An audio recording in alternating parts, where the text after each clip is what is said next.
Владислав Сыракомля. Ну, яго сапраўднае імя Людзьвік Кандратовіч. Я ліцвін, неаднаразова падкрэсліваў ён.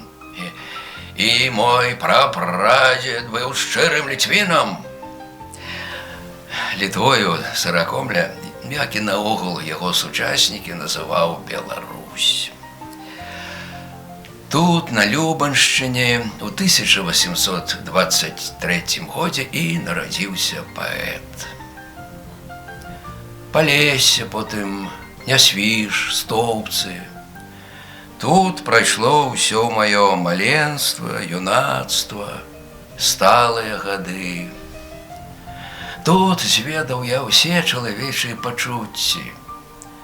Ад хлапчуковай радасці, калі ганяўся за матылём, і да сардэчнага болю, калі, як бацька плакаў над магілкамі дзяцей.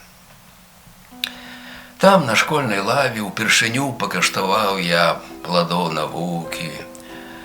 Там, пад ценем вясковага алешніку, каля крыніцы, пачаў я прычашчацца да высокага святла паэзіі і марыць пра нязнанае яшчэ пачуццё кахання. Тут, у першароднай цішыні, пад уражаннем прыроды, сямейнага жыцця, вольна снаваў я у ток маіх думак. Гады за гадамі сплываюць вадою. Глядзіш, ад маленства да сталасці блізка. А чым жа ты станеш, дзіцятка малое? Як выйдзеш, як выплывеш з гэтай калыскі?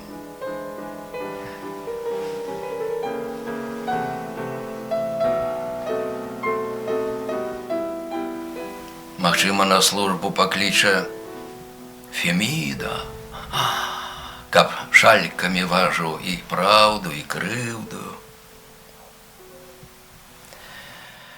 Запэскаеш рукі, маё ты дзіцятка, заблоціш кашулю крывёю нявіннай, кашулю, што хросныя бацька і матка урачыста надзелі табе на хрысціны. А можа, гарачае юнае сэрца да славы вайсковай адважна памкнецца, і станеш як рыцар. Затое змагацца, каб лепш захацелі чужыя палацы, і станеш як рыцар адважна да бою за ўсё, што табе яячы не чужое, сабе адшукаўшы ўрэшце магілу в далёкіх, не нашых якіх фермапілах. О не, мой маленькі, інакшай дарогай ты пойдзеш, мажліва, да суджанай мэты. Калі падрасцеш ты, прасі пана Бога, няхай цябе зробіць вялікім паэтам. О, людзей ты пабачыш з каменнем у сэрцы, знясіленых духам, на сцежцы да смерці. Хутчэй жа прыўзняць іх. Дарэмна жаданне. Хто вызваліць іх з-пад цяжару камення, калі захапіла іх душы згасанне, агонь ім у сэрцы наўрад ці хто верне. О, вы, што адзінае здольны на гэта, ударце па струнах, заграйце, паэты, патрэбны вяшчун нам, патрэбны прарок нам, каб меў ён і ліру, і спеў перуновы, каб гэтую песняй і ясным каб вокам, як сонца ён шлях асвятляў наш баёвы. З'явіся, паэце. Мажліва, сягоння прыйшоў ты на свет наш чаканае здзейсніць. Дзіцятка малое, у нялюдскім прыгоне табе можа суджана выспеваць песні, з якіх наш народ ад навалы прачнецца. Пачнецца народа ўсяго васкрашэнне. Зямля ўся адчуе пульсацыю сэрцаў, а лёд закіпіць і размякне каменне. Вялікая справа. Чало маладое аздобіць вясёлкамі памяць народа. Але за жыццём, о, дзіцятка малое, цяжкая чакае цябе ўзнагарода. Цярновы вянец на чале тваім будзе. Спявай нам цудоўнаю матчынай мовай, каб кожнае слова за сэрца кранала. Ад песні тваёй, як ад яснага ўсходу, увойдзе дух новы у сэрца народу.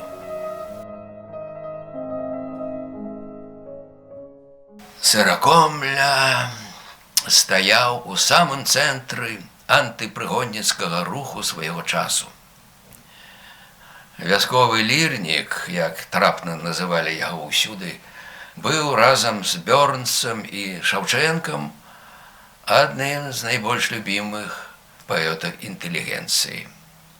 Верш «Добрыя весці» напісан у 1848 годзе як непасрэдны водгук на рэвалюцыйныя падзеі і адмену прыгоннага права ў Галіцыі. За распаўсюджванне гэтага верша у часе паўстання 1863 года ссылалі ў Сібір. Добрые вести. Заходзіць сонца погодняга лета, веять ветер с заходних небес. Здоров будь, ветер с далекого света, добрые ж вести до нас ты принес. Здоровые ж будьте, эй, добрые вести, там на заходе проливают кровь, бьются для славы, свободы и чести, и робят вольных людей з мужиков.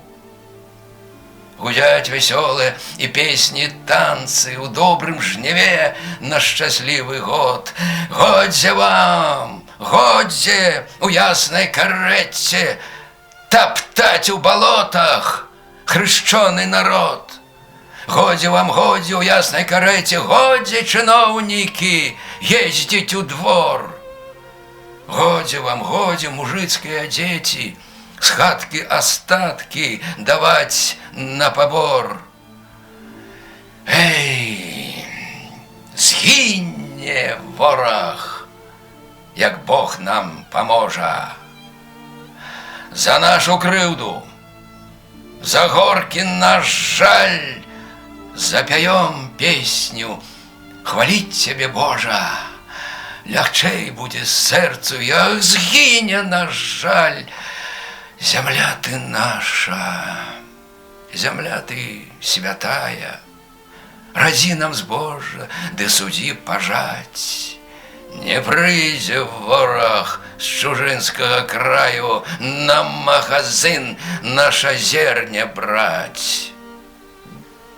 Ручить рукою худоба ў хаце, паны мужицкіх слёз не забяруць.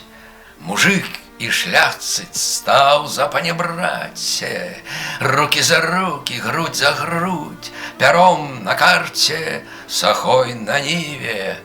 Адзін другому роўнасць засцярог. Эй, у свабодзе! Заживем счастливее. Мы будем детки, а наш батька Бог. Гэты верш написаны по-беларуску. На жаль, до нас дайшла толькі мізэрная частка беларускай спадчыны Саракомлі. Многія вершы кружылі ў рукапісах. Чаму ж паэт сонца беларускага адраджэння, які ўсё жыццё змагаўся за права беларускага народа ствараць сваю культуру народнай мове, пісаў пераважна на польскай мове. Як вядома, беларуская мова, якая ў сярэднявеччы была дзяржаўнай у Вялікім княстве літоўскім, у часы Рэчы Паспалітай паступова выцеснялася з літаратуры польскай мовай. Саракомля пісаў: «Беларуская мова знаходзіцца цяпер у застоі. Яна перастала ўзбагачацца. А тыя, што хацелі зрабіць яе пісьмовай і тым самым заахвоціць народ да кнігі, вымушаны змагацца з многімі цяжкасцямі. Нават пасля далучэння Беларусі да Расіі у канцы 18 стагоддзя польская мова яшчэ доўгі час лічылася афіцыйнай на беларускіх землях. І таму пісьменнік, які хацеў нешта сказаць адукаванаму грамадству, вымушаны быў пісаць на польскай мове. А Саракомля якраз і імкнуўся ўздзейнічаць сваімі творамі на грамадскую думку. Паэт верыў, што вызваленне сялян можа адбыцца зверху, па волі саміх памешчыкаў і цара. І таму адрасавана была яго творчасць менавіта шляхце, якую крытыкаваў паэт. А каб гэтая шляхта яго зразумела, каб яго слова трапіла ў цэль, трэба было гаварыць з ёю на яе мове, гэта значыць па-польску. Саракомля пісаў: «Той, хто палюбіў свае ваколіцы, знайшоў, здавалася б, у іх сваё шчасце. Але дзе там? Калі не знайшоў гэтага шчасця ў сабе, дарэмна шукаць яго ў знешнім свеце. І старана, такая дарагая некалі сэрцу, стала для нас невыноснай. Заставалася толькі пакінуць яе, забыўшыся на ўсё добрае, взяўшы з сабой толькі апошнія горкія ўспаміны. Добрае было сном і ілюзіяй, горкае ж рэальнасцю. У 1858 годзе беларуская шляхта сабралася на з'езд у Вільні, на якой адхіліла праект вызвалення сялян ад прыгоннай залежнасці. Саракомля адгукнуўся на гэтую падзею вершам: Вызволення сялян. Читаў рэскрыпт я, дабрачынны цараў, што даць людзям правы людзей павінен. І пэўнасць меў, ніводная ахвяра ўжо не будзе цяжкай для ліцвіна. Ды і колас плённы абяцаў на славу пасля дажынак залатога свята.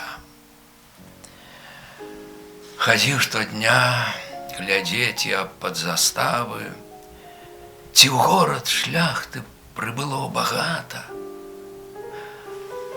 Калі праз пыл ад панскае карэты я ўбачыў постаць і пазнаў здалёку.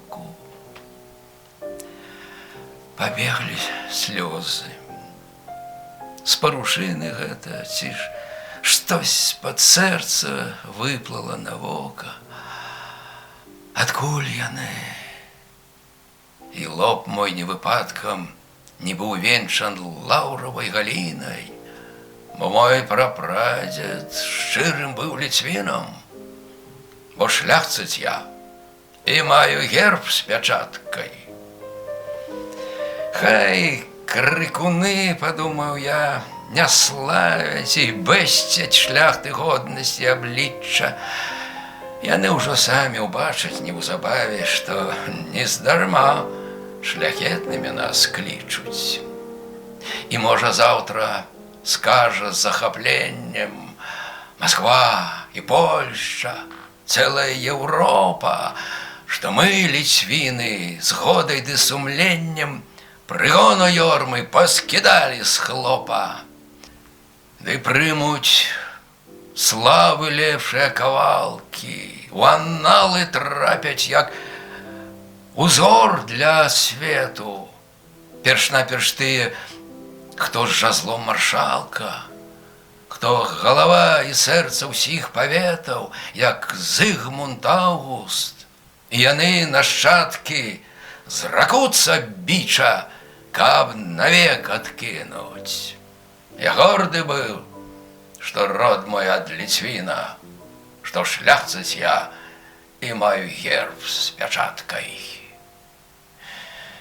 З сівой ліды, са старой ашмяны, строк кістутовы, ды вілейкі з дзісны, цвет нашай шляхты адусюль сабраны, для люду вырак падпісаць карысны. Айцы паветаў, іх жа наша пільнасць абрала з лепшых на сваіх загонах. Няўжо яны дадуць зняславіць Вільню? Вянец з чала сарваўшы Палімона.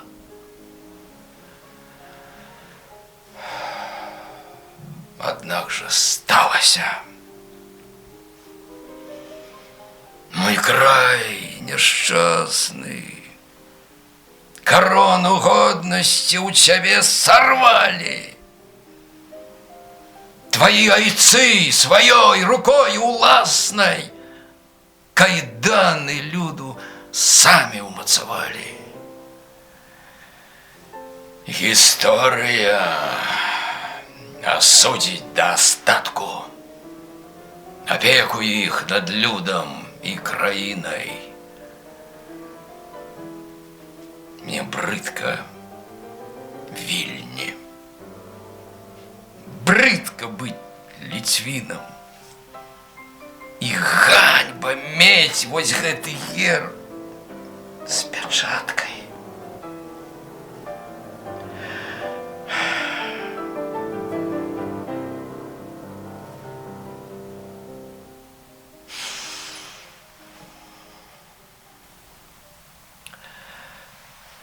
Сумна цяпер глядзець на былых нашчадкаў, тых магутных, свабодных, авеяных славаю шляхціцаў-рыцараў. Сумна бачыць іх цяперашні інтэлектуальны ўзровень, сумна прызнаваць маральны заняпад дробнай шляхты. якая пасля былога ўзвышання трапіла ў поўную залежнасць ад магнатаў, сваіх братоў, але ў сапраўднасці сваіх паноў. Як Ісава з Бібліі, які за міску сочавіцы прадаў хітраму брату права старшынства, шляхта за кухаль мёду, за паўвалокі зямлі прадавала панам і сваё рыцарскае плячо, і сваё грамадзянскае права голасу, і не адзін раз сваё грамадзянскае сумленне.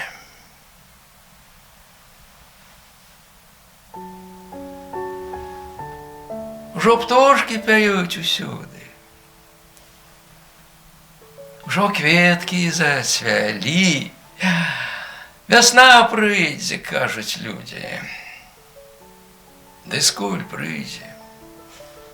І калі?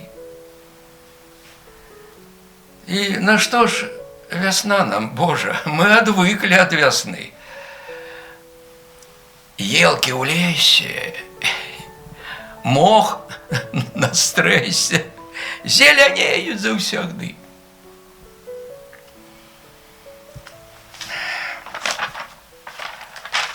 Паселены на пясчаных пагорках, на балотах, або ў цёмных лясах, не зведаў беларус ніколі лепшай долі.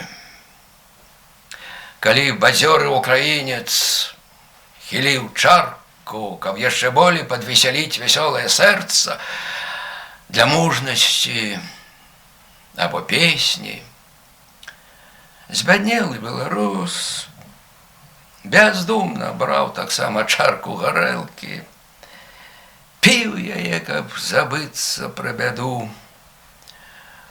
А калі ў яго галаве цямнела, як у яго курнай хаце, адважыўся нарэшце на песню, сумную словамі і матывам, як шум баравой сасны, як енк ветру ў коміне.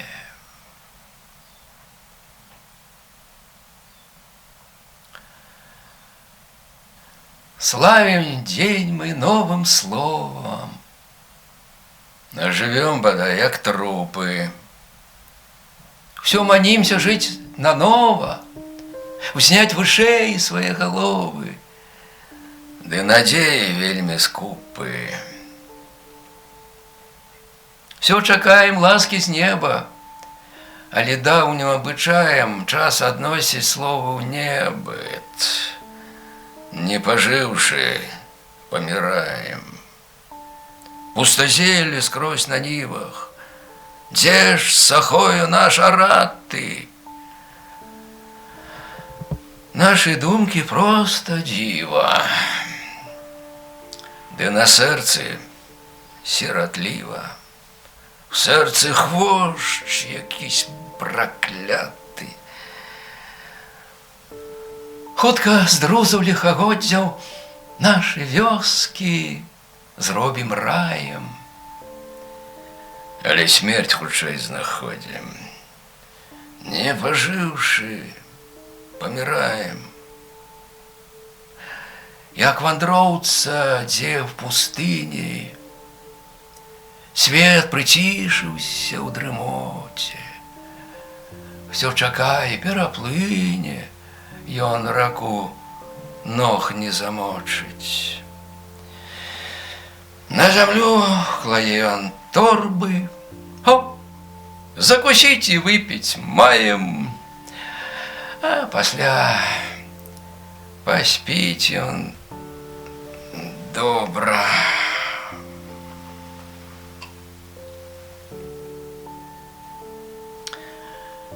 Не поживши, помираем.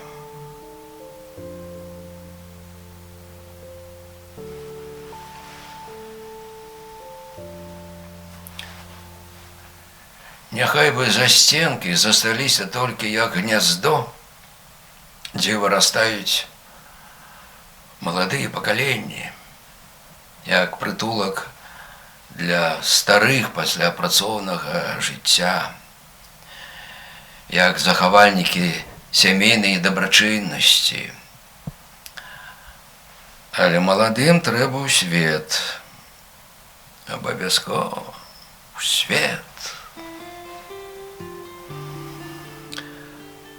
Пакуль доля нам засвеці, надта ж яно міла думаць думкі, як дзеці, пушчаць пузыр з мыла. Верце, людзі, шчасце будзе, так як пчолкам у вуллі. Лезь на грушку, рві пятрушку, пакаштуй цыбулі. Хоць галоўка на грудь вісне і апалі рукі, хоць нам сэрца часам сцісне цяжкі ланцуг мукі, крычу смела, што за дело, каб усе пачулі. Лезь на грушку, рві пятрушку, пакаштуй цыбулі. Наша доля здесь у яры чи у воўчым доле. Гром грахоча, плывуць хмары, град пабіў нам поле. Не пужайся, спадзявайся, кукуе зязюля.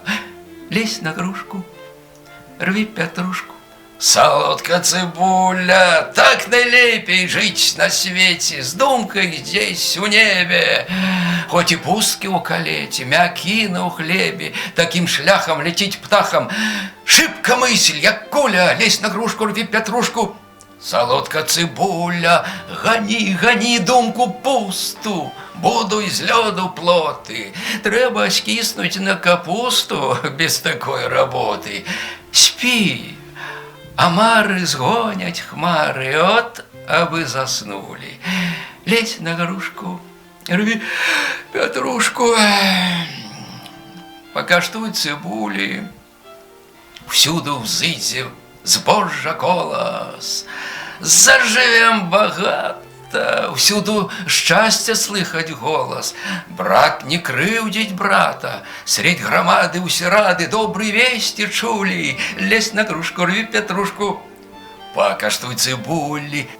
Той не будзе пры ахвоце і весел як трэба, хто не ўмее на балоце знайсці бохан хлеба.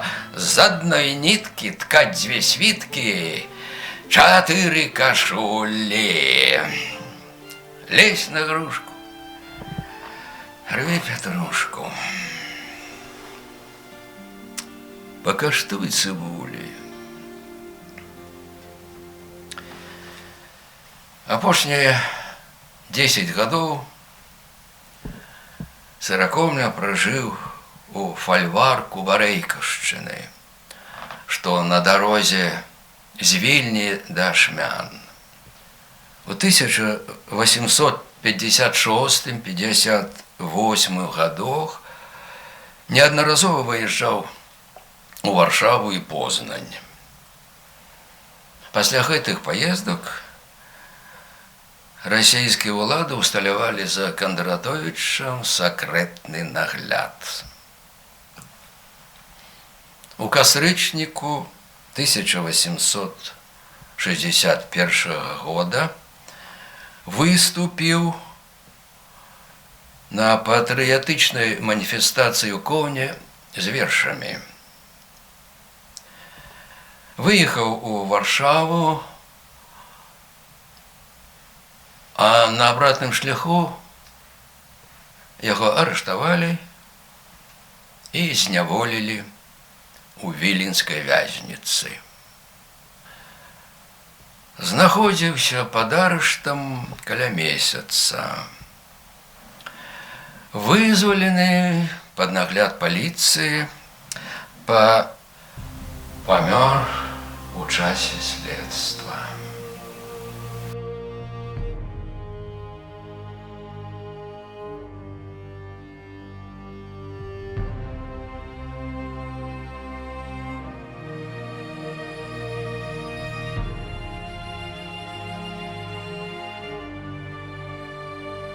Серце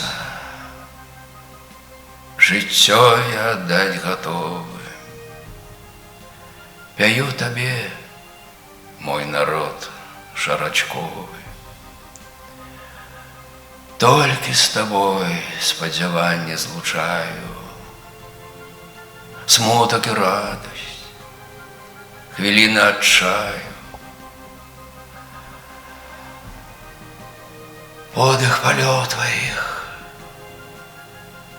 лашчыць аблічча, песні я ў птаства твайго пазычу,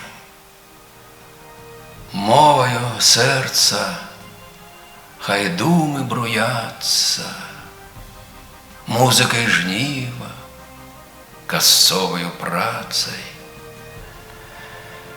Хай пад страхою жабрацкай хаціны верш прачытаюць браты ліцвіны. Калі адчуюць брата ў паэце, значыць, не марна жыў я на свеце.